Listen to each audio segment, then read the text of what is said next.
Innal hamdalillah nahmaduhu wa nasta'inuhu wa nastaghfiruh wa na'udzu billahi min shururi anfusina wa min sayyiati a'malina may yahdihillahu fala mudhillalah wa may yudlilhu fala hadiyalah. Asyhadu an la ilaha illallah wahdahu la syarikalah wa asyhadu anna Muhammadan abduhu wa rasuluhu la nabiyya wa la rasula ba'da. Ikhwati fillah, ma'asyiral hadirin wal hadirat, Bapak-bapak, ibu-ibu yang dimuliakan Allah. Kembali kita bersyukur kepada Allah Subhanahu wa taala pada maghrib yang penuh berkah ini. Alhamdulillah kita diberikan kemuliaan oleh Allah Subhanahu wa taala untuk duduk di sebuah majelis ilmu setelah kita mengerjakan maghrib berjamaah. Mudah-mudahan ibadah solat yang sudah kita kerjakan diterima oleh Allah Subhanahu wa taala sebagai amal saleh, dan mudah-mudahan majelis ilmu ini bisa menjadi wasilah bagi kita untuk meraih mendapatkan kemuliaan kita di sisi Allah Azza wa Jalla. Kita berharap mudah-mudahan umur yang masih tersisa hendaknya senantiasa kita gunakan untuk berbuat baik. Sama-sama kita juga harus bersalawat dan salam untuk Rasulullah sallallahu alaihi wasallam. Allahumma salli ala Muhammad wa ala ali Muhammad. Mudah-mudahan kita ini adalah umatnya yang senantiasa bangga untuk berada di atas sunnahnya, senantiasa berupaya untuk mendalami hukum, aturan, dan sunnah-sunnah yang telah beliau ajarkan, untuk kemudian kita berharap kita bisa istiqamah berada di atas sunnah itu. Karena yakinlah bahwa satu-satunya jalan keselamatan itu hanyalah ketika kita berada di atas garis, di atas jalan yang sudah ditentukan oleh Rasulullah sallallahu alaihi wasallam. Setiap kali kita mencoba menjauh dari jalan itu, maka setiap kali itu pula berarti kita menumpuk kebencian Allah terhadap diri kita. Tapi kalau seandainya kita semakin hari semakin dekat dengan sunnahnya beliau, maka itu artinya kita semakin menumpuk dan mendulang cinta dari Allah Subhanahu wa taala. Mudah-mudahan kita semua bisa mendapatkan syafaatnya di yaumul mahsyar, yauma la yanfa'u malun wala banun illa man atallaha biqalbin salim. Ikhwati fillah, ma'asyiral hadirin wal hadirat, rahimani Allah wa iyyakum.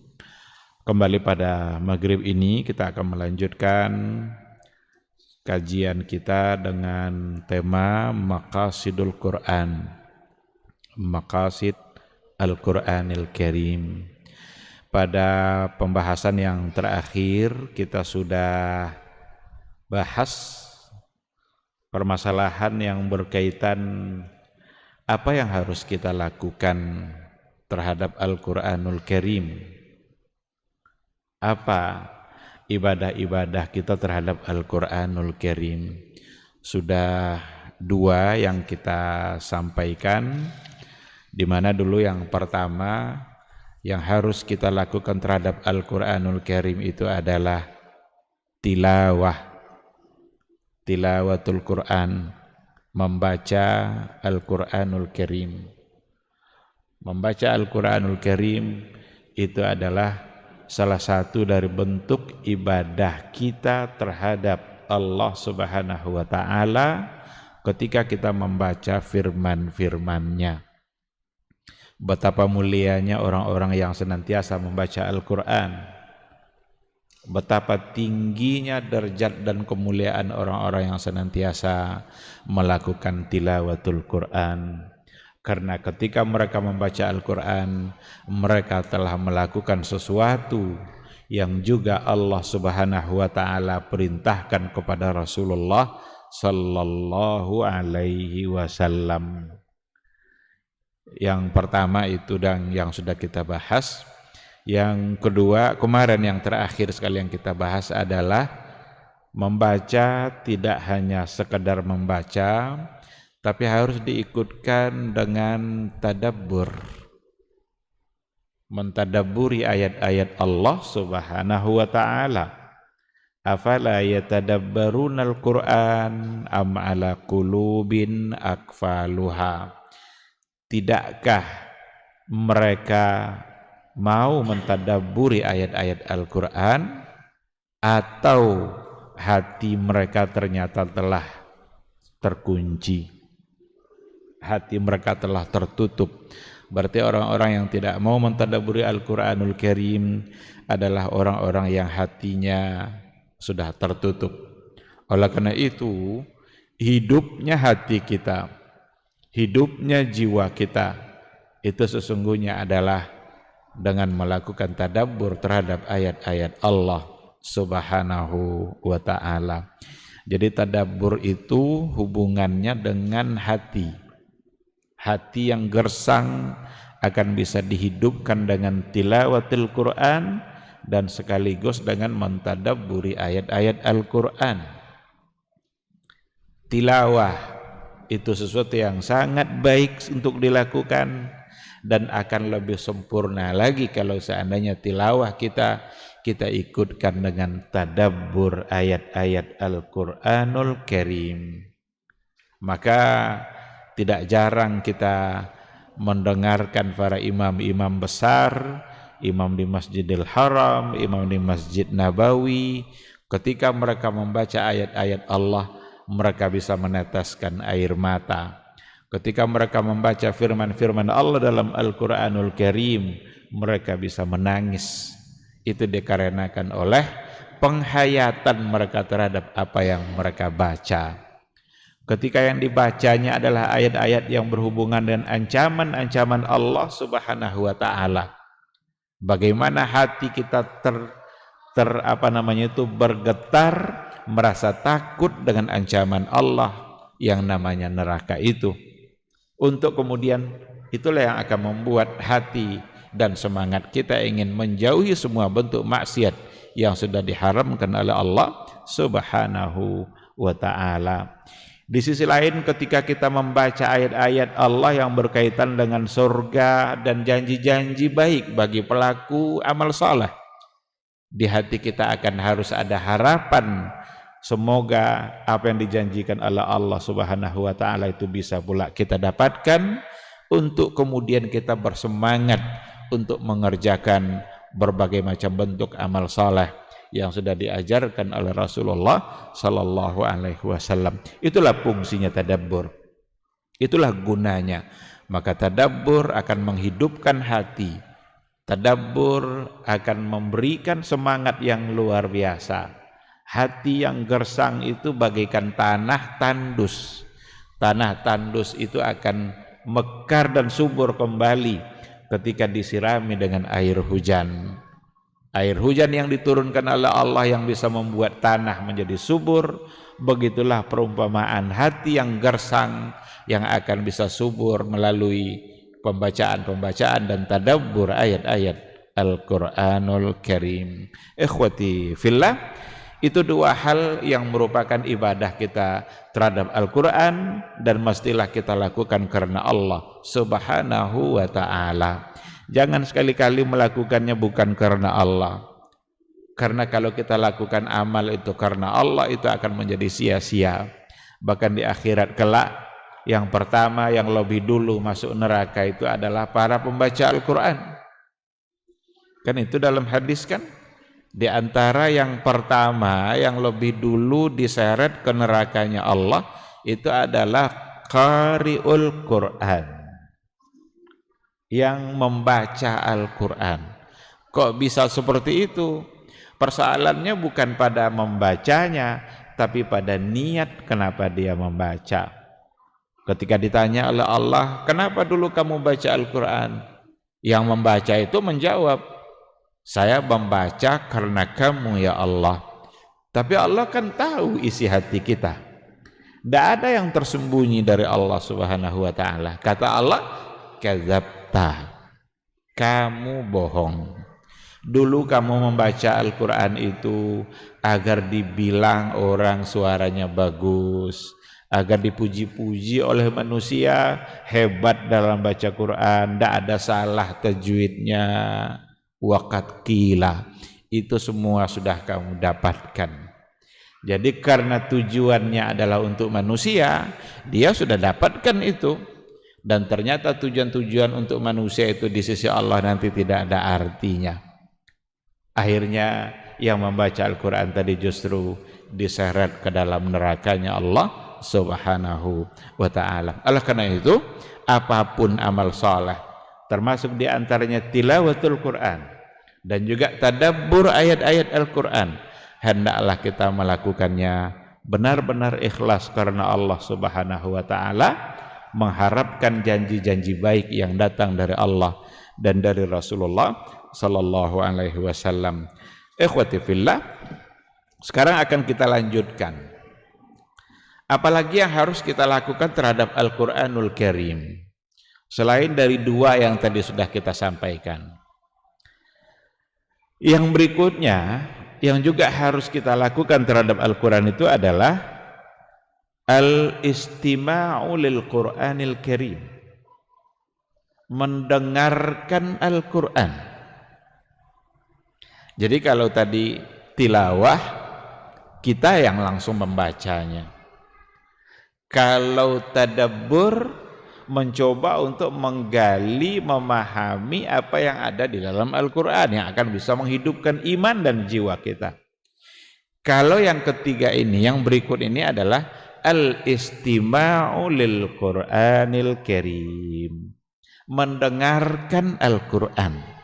Kalau mendengarkan berarti orang yang membaca, kita mendengarkan Al-Quranul Karim. Itu salah satu dari bentuk ibadah yang juga dianjurkan oleh Rasulullah sallallahu alaihi wasallam.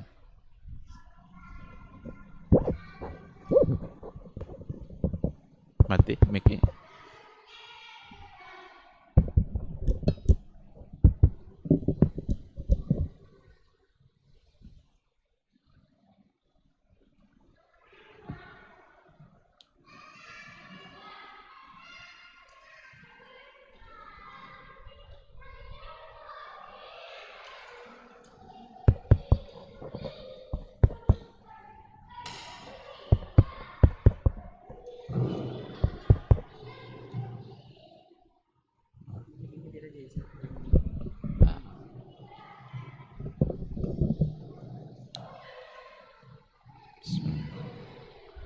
Baik, kita lanjutkan. Jadi al-istima' itu artinya adalah mendengar. Mendengarkan Al-Quranul Karim itu salah satu dari bentuk ibadah yang lain kita terhadap Al-Quran, yang sama dianjurkannya sebagaimana kita dianjurkannya juga untuk membaca. Dari mana itu bisa dipahami? Ternyata kalau kita lihat hadis-hadis Rasulullah sallallahu alaihi wasallam, dan bahkan itu juga nanti akan didasarkan kepada ayat-ayat Al-Qur'an itu sendiri, di mana dikatakan Rasulullah sallallahu alaihi wasallam dalam banyak kesempatan beliau itu ingin mendengarkan firman-firman Allah, ingin dia mendengarkan pula ayat-ayat Allah itu melalui bacaan sahabat-sahabatnya. Itu berdasarkan kepada riwayat. Pernah Rasulullah sallallahu alaihi wasallam bilang kepada Ibnu Mas'ud, kata Rasul kepada Ibnu Mas'ud, "Wahai Ibnu Mas'ud, tolong kamu bacakan kepada saya ayat-ayat Allah." Kalau tolong dibacakan berarti Rasul ingin mendengar. Lalu kata Ibnu Mas'ud, "Aqra'u 'alaika wa 'alaika unzil?" Apakah saya harus membacakan kepada engkau sementara Al-Quran itu sendiri diturunkan kepada kamu? Jadi tidak langsung dibaca sama Ibnu Mas'ud.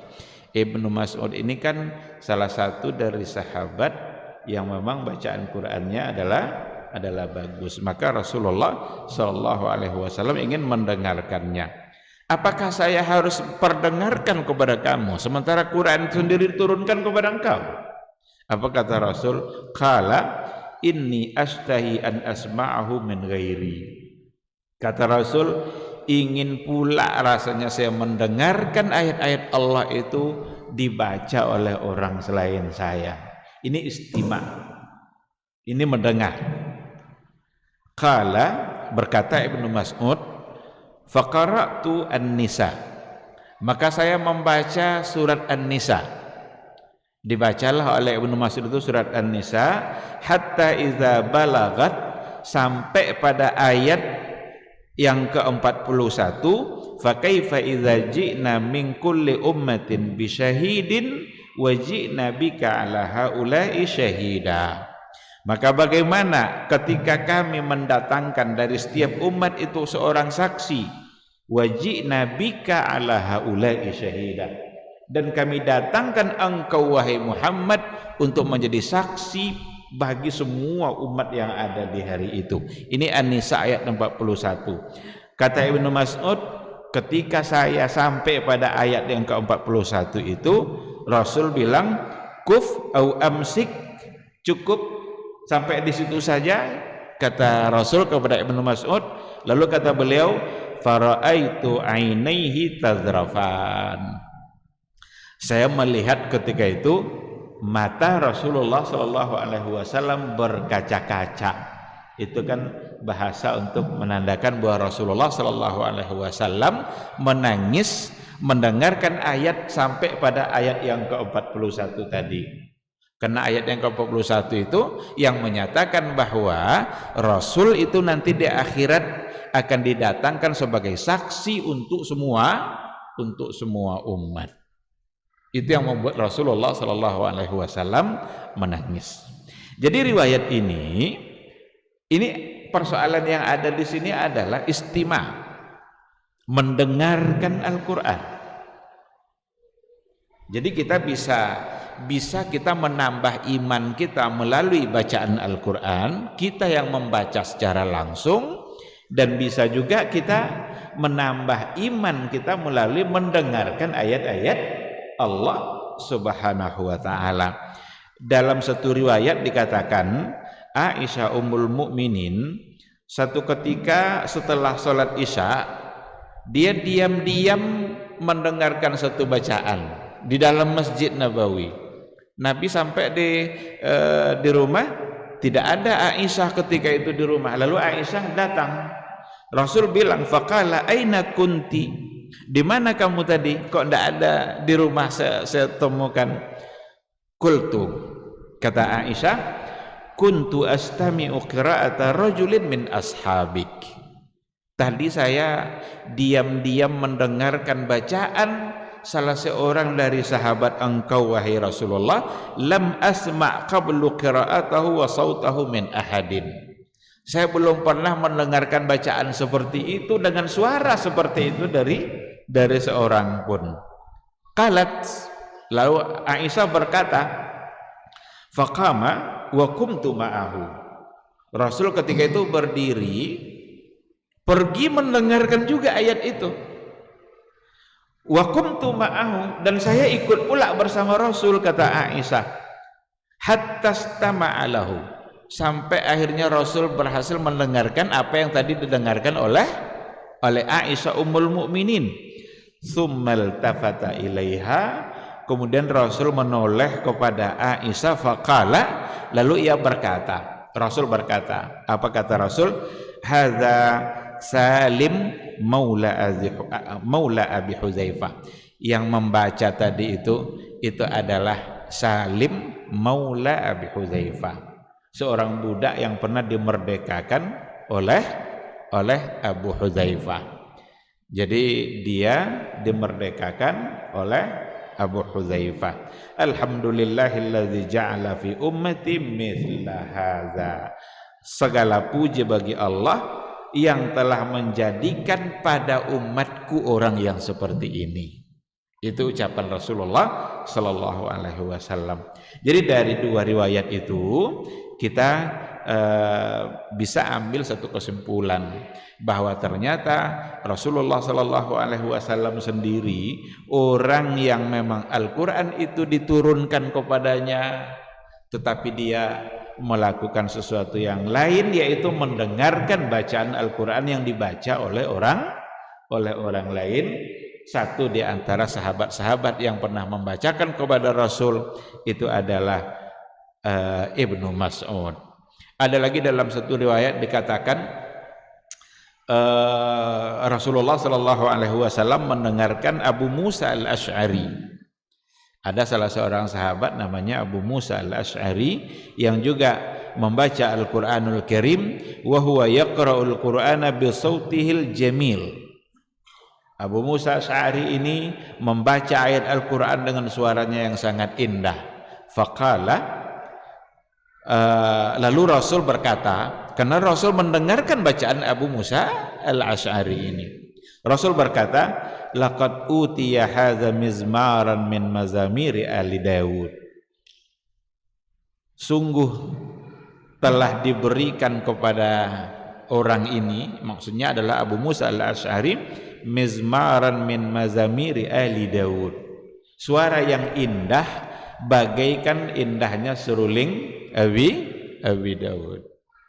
Jadi Nabi Daud kan adalah nabi yang juga sangat terkenal indahnya suaranya. Jadi apa yang dilantunkan oleh Abu Musa al-Ash'ari dengan suaranya yang indah itu merdunya bagaikan merdunya suara keluarga Daud. Ikhwati fillah, kita sudah lihat tadi ada Rasul Shallallahu Alaihi Wasallam yang mendengarkan langsung, ada Aisyah yang juga mendengarkan, dan ada Abu Musa yang membaca ayat Al-Quran yang didengarkan oleh Rasulullah Shallallahu Alaihi Wasallam. Riwayat itu semua menyimpulkan dan memberikan satu kepastian kepada kita bahwa mendengarkan Al-Quranul Karim itu sesungguhnya salah satu dari bentuk ibadah kita terhadap Al-Quranul Karim. Kan kadang-kadang kan kita capek untuk membaca langsung. Udah lama kita baca, pada akhirnya mungkin kita akan capek untuk saat itu. Lalu boleh kita ganti. Kita berikan variasi ibadah kita terhadap Al-Quranul Karim. Selain kita membaca langsung, maka kita juga bisa mendengarkan.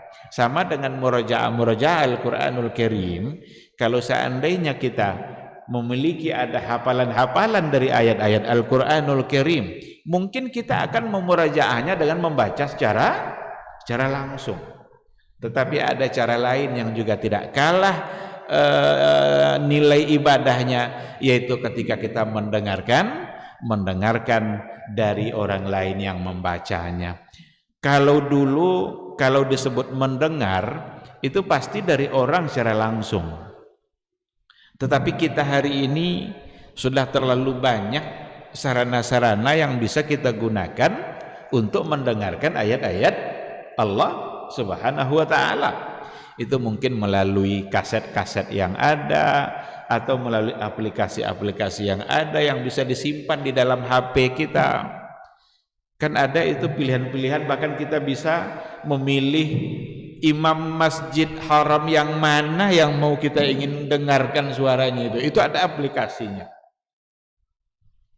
Suara imam masjid yang mana yang ingin kita dengarkan itu ada aplikasi, kita tinggal pilih saja. Sampai-sampai muncul pula pembahasan apakah HP atau kaset itu sama dengan mushaf. Kan sampai-sampai ada pembahasan seperti itu. Umpamanya ada kaset yang di situ ada ayat-ayat Al-Quranul Karim, atau ada HP yang kita punya yang isinya adalah Al-Quranul Karim, aplikasi Al-Quran yang kita bisa buka. Apakah itu sama dengan mushaf?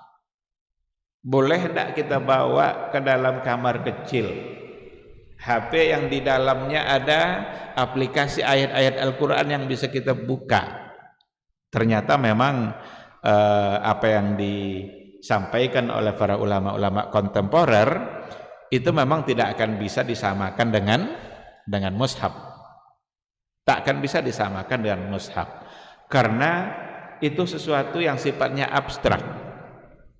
Dia tidak akan muncul di HP kita kalau kita tidak membuka aplikasinya. Kalau sudah dibuka itu barulah dia muncul. Kalau tidak, seolah-olah di situ tidak ada Al-Quran.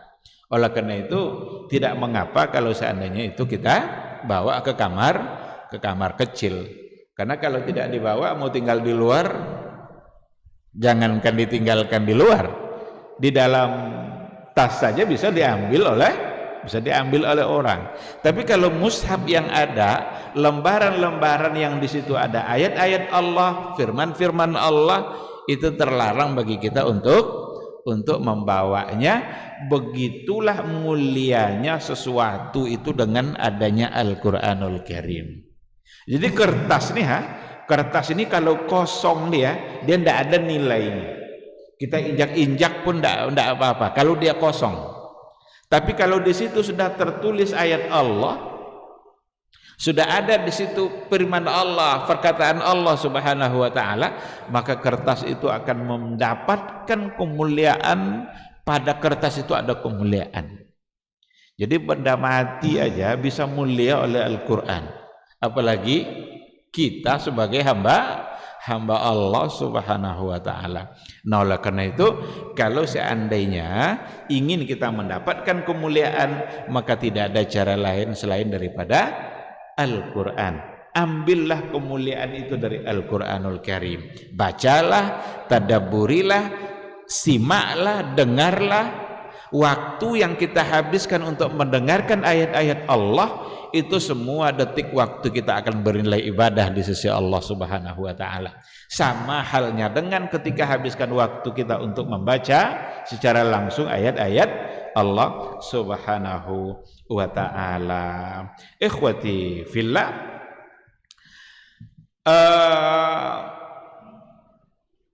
kan ada Al-Quranul Karim. Kalau kita coba lihat ayat-ayat Al-Quranul Karim, di antaranya adalah ayat-ayat yang menceritakan bagaimana mendengarkan ayat-ayat Allah itu bisa menambah iman. Wa idza tuliyat alaihim ayatuna zadathum imana. Kan innamal mu'minuna alladzina idza dzukirallahu wajilat qulubuhum. Orang-orang beriman yang sesungguhnya itu adalah idza dzukirallah, apabila disebut nama Allah, apabila disebut Allah, wajilat qulubuhum, bergetar hatinya, tergugah hatinya. Wa idza tuliyat alaihim ayatuna, apabila dibacakan kepada mereka ayat-ayat kami, zadathum imana, zadathum imana, bertambahlah keimanan mereka. Ketika dikatakan tuliyat alaihim ayatuna, dibacakan kepada mereka. Kalau dibacakan berarti apa di sini nih? Berarti mendengarkan ayat-ayat Allah yang dibaca. Dan Allah katakan zadathum imana, maka bertambah iman mereka. Maka mendengarkan Al-Quran, mendengarkan ayat-ayat Allah, itu sesungguhnya salah satu cara untuk menambah iman dan ketakwaan kita kepada Allah Subhanahu wa taala. Tapi lagi-lagi mendengar di sini sama seperti membaca, tidak hanya sekadar mendengar yang diikutkan dengan pemahaman yang ada dalam ayat-ayat Al-Quranul Karim. Tapi setidaknya ketika kita tidak paham dengan isinya, kita hanya mendengar itu saja, itu sesungguhnya sudah menjadi sebuah pahala, sebuah kebaikan. Daripada kita mendengarkan hal-hal yang lain, maka kalau kita dalam mobil, kita sedang nyetir, daripada kita mendengarkan musik-musik yang tidak mendatangkan pahala apapun, jangan-jangan mendatangkan dosa. Lebih baik kita mendengarkan ayat-ayat Allah yang dengan mendengarkan itu saja kita bisa mendapatkan pahala. Mendengar saja itu bisa mendapatkan pahala dan bisa menambah iman kita. Begitulah kemuliaan yang akan kita dapat melalui Al-Qur'anul Karim. Baik, ikhwati fillah, itulah dulu sebabnya orang-orang yang orang-orang jahiliyah dulu menghalang-halangi orang-orang Quraisy itu agar tidak sering-sering mendengarkan ayat Al-Quran itu dibaca oleh Nabi. Karena dengan sering mendengarkan itu bisa membuat mereka mendapatkan hidayah. Itu di dalam Al-Quran kan diceritakan seperti itu, seperti yang terdapat di dalam surat Fussilat.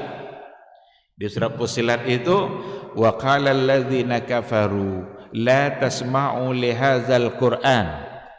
Orang-orang kafir itu berkata, apa kata mereka? La tasma'u lihadzal Qur'an. Jangan kalian dengarkan Al-Qur'an ini. La tasma'u, jangan kalian dengar. Jadi dihalang-halangi oleh petinggi-petinggi Quraisy itu agar masyarakat yang belum beriman itu tidak mendengarkan ayat yang dibaca oleh Nabi. Wal fihi, buatlah sesuatu yang membuat mereka menjadi lalai dari Al-Quran itu. La'allakum taghlibun, mudah-mudahan kalian bisa mengalahkan mereka. Jadi mereka selalu berupaya untuk agar mereka tidak mendengarkan Al-Quran dan dibuat hal-hal yang membuat mereka lalai dari Al-Quran. Ini perlu kita perhatikan baik-baik makna ayat ini, karena ini ada pada zaman kita hidup saat sekarang ini. Betapa banyak hal-hal yang akan membuat kita lalai dari mendengarkan ayat-ayat Allah. Bahkan telinga kita ini lebih cenderung mendengarkan hal-hal yang lain. Nggak betah dia kalau untuk mendengarkan lama-lama ayat Al-Quran. Itu ciri-ciri orang yang hatinya rusak.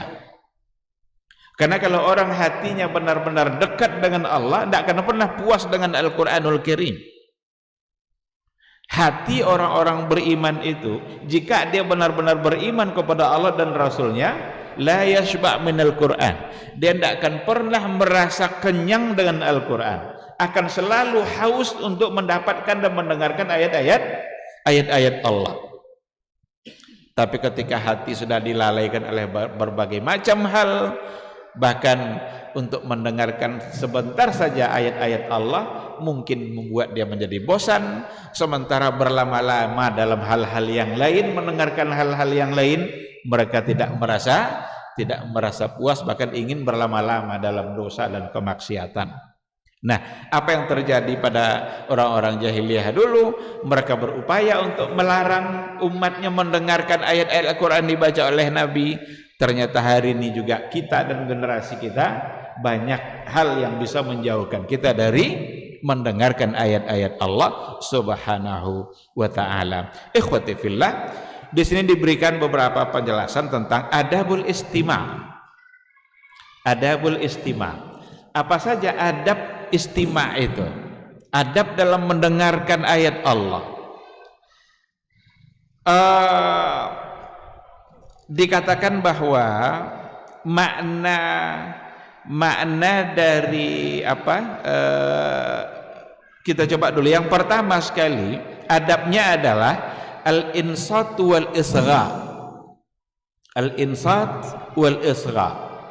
Mendengar itu harus dengan insat.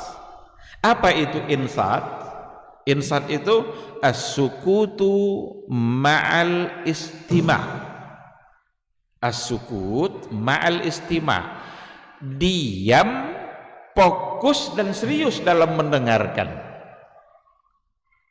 Jadi bukan diperdengarkan Al-Quran itu sebagai dia mungkin mengerjakan hal-hal yang lain, tetapi dia juga memutar suara Al-Quran, sehingga dia tidak fokus. Ini kurang adabnya dalam istima'. Karena istima' yang akan membuahkan itu, istima' yang akan membuat iman kita bisa bertambah, Istima' yang akan benar-benar menjadi ibadah bagi kita itu adalah ketika kita diam dan fokus dalam mendengarkannya. Nah, berdasarkan kepada firman Allah Subhanahu wa taala, wa idza quri'al qur'anu fastami'u lahu wa ansitu la'allakum turhamun. Apabila dibacakan Al-Qur'anul Karim, fastami'u lahu, maka dengarkanlah, wa ansitu. Ansitu itu diam, fokus dalam mendengarkannya. La'allakum turhamun. Mudah-mudahan kalian mendapatkan rahmat dan kasih sayang dari Allah Subhanahu wa taala. Coba kalau kita perhatikan ujung ayat ini, la'allakum turhamun, itu maknanya adalah mendengarkan ayat Allah itu akan menurunkan rahmat dan kasih sayang Allah Subhanahu wa taala. Mendengarkan firman Allah dibaca itu akan membuat kita disayangi dan dirahmati oleh Allah Subhanahu wa taala. Siapa yang tidak ingin disayang oleh Allah? Siapa yang tidak ingin mendapatkan rahmat Allah? Bukankah kita setiap hari mengharapkan rahmat Allah dan kasih sayangnya? Ternyata salah satu dari cara mendapatkan rahmat dan kasih sayang Allah itu ada pada al-istima'. Ada pada mendengarkan Al-Quranul Karim. Karena ayat ini yang mengatakan, idza quri'al Qur'an, jika Quran dibaca, istami'u, dengar, diam, la'allakum turhamun. Mudah-mudahan kalian dirahmati dan disayangi oleh Allah Subhanahu wa taala. Berarti mendengarkan ayat Allah membuat kita mendapatkan rahmat dan kasih sayang Allah Subhanahu wa taala.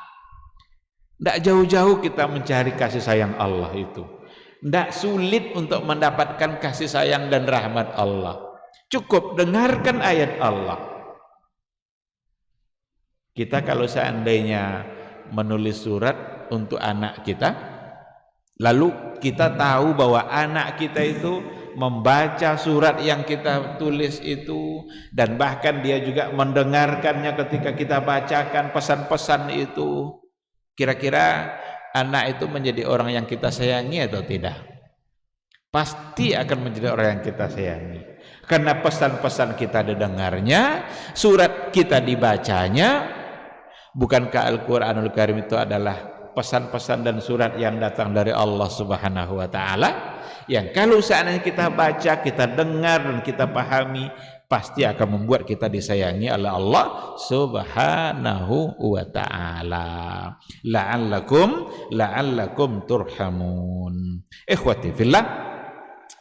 Jadi itu yang pertama, yang untuk adab dari al-istima', yaitu al-insat wal isra'.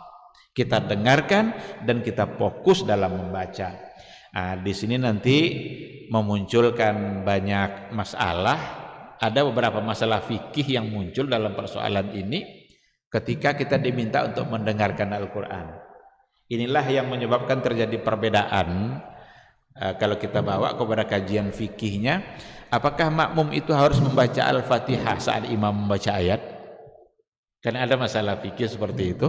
Apakah makmum itu membaca Al-Fatihah pada saat imam sudah membaca ayat? Bukankah Allah mengatakan, wa idza quri'al Qur'an, apabila dibacakan Al-Quran maka dengarlah. Maka imam membaca ayat, bukankah kita harus mendengarkan?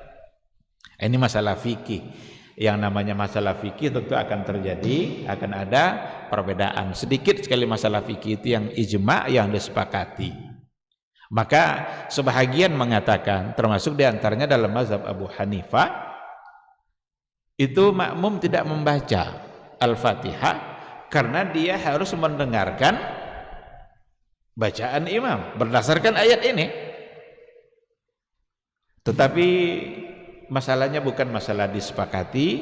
Ada mazhab-mazhab yang lain, bahkan yang lebih banyak barangkali, mengatakan bahwa makmum tetap membaca Al-Fatihah dan hanya Al-Fatihah saja berdasarkan kepada hadis yang lain. Karena ada hadis mengatakan, la salata liman lam yaqra bi Fatihatil kitab. Tidak sah salat bagi orang yang tidak membaca Al-Fatihah. Ayat ini hadis ini langsung berhubungan dengan persoalan bacaan Al-Fatihah. Sedangkan ayat yang tadi itu ayat yang bersifat umum yang tidak khusus mempersoalkan bacaan Al-Fatihah, tapi itu umum. Maka dalam kaidah dikatakan seandainya ada yang umum dan ada yang khusus, maka yang khusus lebih didahulukan, sehingga kebanyakan ulama tetap mengatakan Al-Fatihah menjadi satu keharusan untuk dibaca oleh makmum meskipun dia dalam keadaan sholat berjamaah, karena hadisnya adalah khusus dalam persoalan Al-Fatihah. Tetapi bagaimanapun ini adalah masalah yang ikhtilafkan di kalangan para ulama. Tentu ada sebagian yang mengikuti tidak membaca sesuai dengan dalil-dalilnya, dan ada pula sebagian yang akan mengikuti pendapat mereka yang mengatakan harus membaca juga dengan dalil-dalil yang mereka miliki. Tapi intinya ikhtilaf itu muncul dalam masalah tadi karena memang ada keharusan dalam istima' Al-Qur'anul Karim, mendengarkan ayat-ayat Al-Quran. Di sini juga lah yang menyebabkan perbedaan. Apakah dianjurkan untuk memutar suara-suara bacaan Al-Quran sebelum azan? Kan sekian menit sebelum azan diputar suara Al-Quran. Sebahagian memandang tidak mesti dilakukan. Kenapa demikian? Karena ketika Quran itu diputar oleh orang, kira-kira itu didengarkan atau tidak? Jangan-jangan kita membuat orang berdosa karena ketika kita putar ayat-ayat Allah tapi membuat orang menjadi tidak mengacuhkannya atau mengabaikannya saja. Tapi ada sebagian yang mengatakan nah itu kan adalah cara untuk mengingatkan masyarakat dengan dekatnya masuk waktu. Kalau seandainya kita lihat atau kita pertanyakan apakah dianjurkan, ini bisa kita katakan tidak. Karena kalau sudah dikatakan dianjurkan, tentu kita memerlukan ada landasan yang jelas dalam sebuah anjuran agar bisa dipegang dalam anjuran itu. Kalau itu pertanyaannya, kita bisa katakan tidak. Namun apakah baik atau tidak baik? Di sini barangkali memerlukan adanya muwazanah. Adanya muwazanah itu apa namanya itu ya? Kita pertimbangkan antara kemaslahatan dengan kemudaratan. Sebab kadang ada juga baiknya orang sedang main bola, dengar dia ayat, maghrib udah dekat, mungkin mereka akan berhenti. Berarti dari segi maslahat bisa didapatkan. Tetapi seperti tadi akibatnya ketika dibacakan ayat-ayat Al-Quran, jangan membuat orang lebih banyak untuk tidak mendengarkannya. Jadi seperti itu kalau kita kaitkan dengan ayat-ayat Al-Quranul Karim. Yang tidak boleh itu adalah ketika kita katakan pula bahwa harus diputar dulu atau harus dengarkan dulu ayat Allah sebelum azan, ini menjadi sesuatu yang menjadi salah karena mengharuskan sesuatu tanpa ada alasan yang jelas. Baik, ikhwati billah, itu yang pertama. Jadi al-insat wal isra. Yang kedua, yang adabul istima' itu berlaku pada istima' hal-hal yang berlaku juga pada tadabbur. Jadi istima' tadi itu perlu juga adanya tadabbur, ta'assur dan tajawub. Jadi istima' itu sebagaimana tilawah yang memerlukan adanya tadabbur, maka istima' juga dianjurkan diikutkan dengan tadabbur. Jadi kita dengar ayat Allah lalu kita mengambil dan mencoba untuk mentadabburi apa yang didengar. Wa ta'assur. Ta'assur itu apa namanya itu? Berpengaruh mendengar itu ke dia. Ada pengaruhnya. Wa tajawub, ada respon. Jadi ketika yang dia dengar itu adalah ya ayyuhalladzina amanu, hai orang-orang yang beriman, tubu ilallahi taubatan nasuha, bertaubatlah kepada Allah dengan taubat nasuha. Dia tidak baca nih, tapi dia dengar. Ketika dia mendengarkan ayat-ayat yang tadi itu, ada ta'assur, ada pengaruhnya di hati dia, ada responnya. Berarti ketika yang dipanggil ada orang-orang beriman, maka dia merasa terpanggil oleh apa yang dia dengar. Kan ketika kita bicara tadabbur pada pertemuan yang sebelumnya, kita katakan bahwa pada saat ayat-ayat Allah itu dibacakan atau disampaikan atau kita baca sendiri, jangan kita menganggap ayat itu untuk orang lain. Jangan dianggap itu untuk orang lain. Bisa terjadi seperti itu. Kita mendengarkan ceramah umpamanya, ada ustadz yang berceramah, dibacanya satu ayat. Ayat itu berkaitan dengan persoalan ghibah umpamanya. Wala yaghtab ba'dukum ba'dha, janganlah kalian saling menghibah. Kadang di hati kita ngomong, ini ustadz ini nyinggung si fulan nih. Ini ustadz ini yang dimaksudnya adalah orang ini nih. Enggak. Jangan larikan ke orang. Tapi setiap kali kita membaca, mendengarkan ayat-ayat Allah, kita harus membawa ayat itu kepada diri kita, bahwa kitalah yang diminta oleh Allah melalui ayat itu. Maka membaca ayat-ayat Allah, mendengarkan ayat-ayat Allah, itu sesungguhnya kita sedang berkomunikasi, kita sedang berbicara langsung dengan Allah Subhanahu wa ta'ala, tapi melalui firman-firmannya yang ada. Ya ayyuhallazina amanu ittaqullaha haqqa tuqatih. Hai orang-orang yang beriman, bertakwalah kepada Allah. Ini yang dipanggil nih orang beriman nih. Apa isi panggilannya? Bertakwa. Berarti ada orang beriman yang tidak bertakwa. Ada orang beriman tapi kadar imannya bisa menurun. Karena iman itu sifatnya fluktuatif, kadang tinggi, kadang rendah. Maka diajak oleh Allah melalui ayat ini. Ya ayyuhallazina amanu, hai orang-orang beriman, ittaqullaha haqqa tuqatih.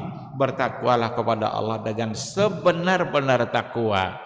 Ketika kita dengarkan ayat ini dibaca, yang harus ada di hati kita adalah kita bertanya, apakah saya sebagai orang beriman sudah memberikan ketakwaan yang sebenarnya kepada Allah atau belum? Jadi kita yang merasa bahwa kita ini dipanggil langsung oleh Allah melalui ayat yang tadi didengarkan. Nah, oleh karena itu adab yang kedua, at-tadabbur wa ta'assur wa tajawub. Kita harus ada respon, kita harus bisa mendapatkan pengaruh dari apa yang kita dengar, dan melalui pendengaran ayat-ayat itu juga kita bisa mentadabburi ayat-ayat Allah Subhanahu wa ta'ala. Azan. Baik, karena azan waktu Isya sudah masuk, kita jawab dulu suara azan.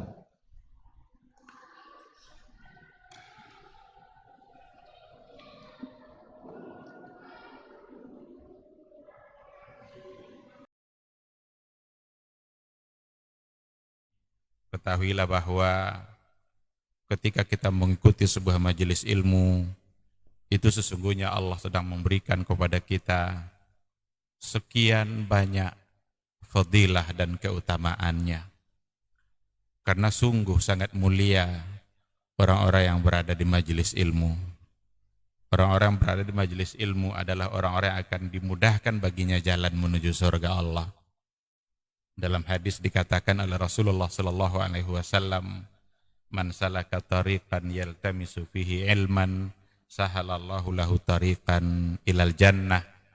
Barang siapa yang menempuh satu jalan di mana tujuannya adalah untuk mendapatkan ilmu, maka Allah akan mudahkan baginya jalan menuju surga. Surga itu perlu iman, dan mendapatkan surga itu perlu ilmu. Maka di majelis ilmu lah kita bisa menumbuhkan iman kita, dan di majelis ilmu lah kita bisa mendapatkan ilmu pengetahuan. Maka sering-seringlah menghadiri majelis yang bisa menambah iman kita dan juga bisa menambah ilmu, agar surga Allah itu benar-benar semakin dekat dengan kita bersama.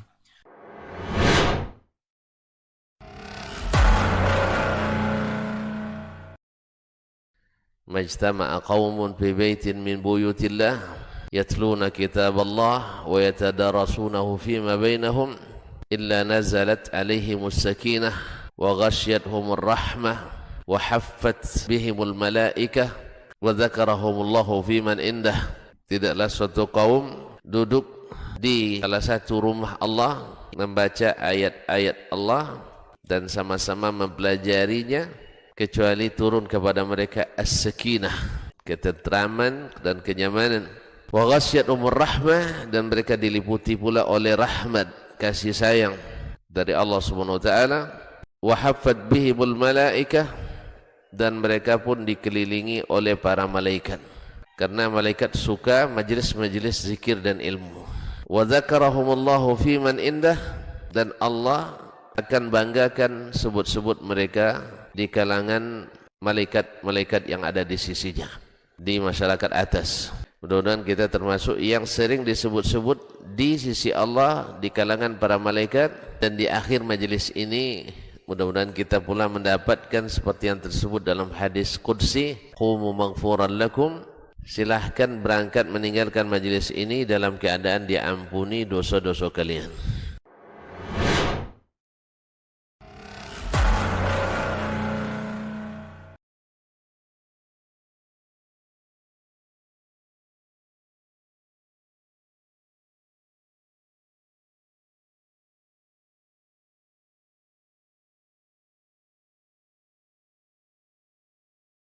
Bismillahirrahmanirrahim. Alhamdulillah. Wassalatu wassalamu ala Rasulillah wa ala alihi wa sahbihi wa mawala. Ikhwati fillah, ma'asyiral hadirin wal hadirat, rahimani Allahu wa iyyakum. Kembali kita kepada materi kita sebentar sebelum kita bertanya jawab. Seandainya ada yang perlu dipertanyakan. Dari apa yang tadi disampaikan, nampak oleh kita kedudukan istima' lil Quran. Kedudukan mendengarkan ayat-ayat Al-Quranul Karim, di mana di situ ada nilai ibadah yang sama dengan membaca Al-Quran. Jadi mendengarkan sebagai sebuah ibadah, sebagaimana kita membaca sebagai sebuah ibadah. Cuma wallahu alam, apakah kalau membaca itu kan setiap huruf dari yang kita baca, maka itu akan dinilai sebagai pahala.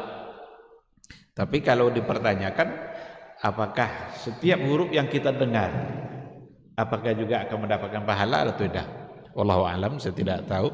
Tapi ketika mendengar itu benar-benar diikutkan dengan adabnya, adab itu al-insat, diam dan fokus dalam mendengar, kan seolah-olah hatinya itu juga ikut membaca, walaupun lidah tidak, karena hanya dia fungsikan telinganya tapi hatinya bisa ikut. Itu tidak mustahil bisa mendapatkan hal yang sama. Tapi yang jelas ini bagian dari variasi ibadah kita terhadap Al-Quran. Capek kita dengan membaca, kita pindah kepada ibadah yang bentuk yang lain, yaitu mendengarkan Al-Quran. Di sini diberikan beberapa bentuk pendengaran dalam Al-Quran. Ada diistilahkan dengan sima'ul mu'minin al-muta'azirin, bagaimana mendengarnya orang-orang beriman terhadap Al-Quran. Bagaimana pula sima'ul mu'anidin al-kafirin, pendengaran orang-orang kafir yang mengingkari Al-Quran. Dan ada yang ketiga, sima'ul munharifin lil kalim, ketika al-munharifin, munharif itu orang-orang yang menyimpang, orang-orang yang menyelewengkan ayat-ayat Allah, seperti orang-orang munafik, orang-orang yang menyelewengkan. Dulu ada orang-orang jahiliyah yuharrifun al-kalima an mawadhi'i, mereka merubah-rubah ayat itu. Tentu saja pendengaran yang dituntut dari kita adalah mendengarnya orang-orang beriman yang diikutkan dengan hati dan akal pikirannya ketika mendengarkan ayat-ayat Allah. Adapun cara mendengarnya orang-orang yang ingin mendurhakai Allah atau orang-orang yang menyelewengkan ayat-ayat Allah, ini akan berbuah hal yang tidak baik, karena bahkan mereka melalui pendengarannya itu mencari celah-celah mana yang bisa diselewengkan isi-isi dari Al-Quranul Karim. Banyak orang yang menyelewengkan makna-makna dari ayat-ayat Allah, memaknai Al-Quran tidak dengan yang seharusnya, tidak pada tempatnya. Ini tentu saja sesuatu yang tidak dibenarkan. Yang harus kita lakukan adalah mendengar yang diikutkan dengan hati dan akal pikiran kita, sehingga pendengaran kita terhadap Al-Quran itu bisa menambah iman. Inilah yang wa iza tuliyat alaihim ayatuna zadathum imana. Apabila dibacakan kepada mereka ayat-ayat kami, maka bertambahlah iman mereka. Mudah-mudahan iman kita selalu meningkat dengan seringnya kita mendengarkan ayat-ayat Allah Subhanahu wa ta'ala. Ini mungkin yang bisa kita bahas pada pertemuan kita kali ini. Kalau ada pertanyaan silahkan, tapi saya ingin kembali kepada sebelum bertanya, ada yang ditanyakan pada pertemuan yang sebelumnya, apakah iqamah itu ada jawabannya sama seperti azan atau tidak? Ini yang dulu pernah dipertanyakan. Ternyata di sini ada dua perbedaan, dua pandangan para ulama dalam masalah ini, antara yang mengharuskan menjawab dengan yang tidak. Yang mengharuskan menjawab iqamah sama seperti azan itu menggunakan keumuman hadis perintah menjawab azan, karena iqamah itu juga disebut sebagai azan kan. Sallu bainal azanaini, salatlah di antara dua azan. Ini dua azan di sini jangan dipahami dua azan salat Jumat, karena pada masa Nabi belum ada dua kali azan dalam salat Jumat, baru ada pada masa Utsman bin Affan. Maka antara dua azan itu maksudnya adalah azan wal iqamah. Jadi iqamah itu disebut dengan azan. Nah, ketika ada perintah dari Nabi untuk menjawab azan, iqamah juga disebut azan. Berarti dianjurkan menjawab azan. Ini oleh yang mengatakan jawabannya harus dijawab. Tapi itu tidak menjadi hal yang disepakati oleh para ulama.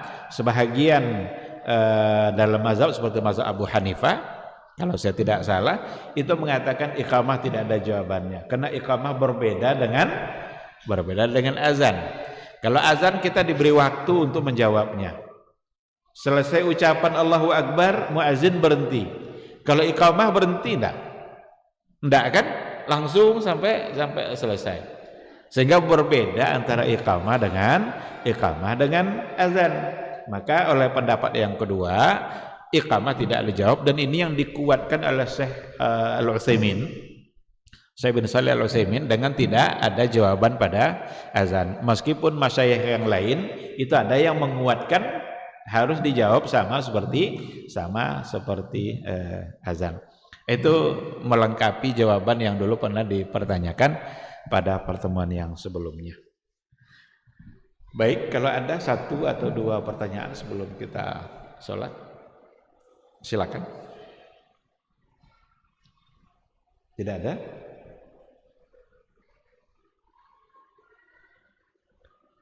Baik, kalau tidak ada, ya barangkali kita cukupkan sampai di sini. Mudah-mudahan apa yang kita bahas pada malam hari ini bisa kita pahami, menjadi ilmu bagi kita. Kita berharap semoga kita tetap istiqamah dan diberikan semangat ibadah oleh Allah sampai akhir hayat nanti. Amin amin ya rabbal alamin. Subhanakallahumma wa bihamdika asyhadu an la ilaha illa anta astaghfiruka wa atubu ilaik. Wassalamualaikum warahmatullahi wabarakatuh.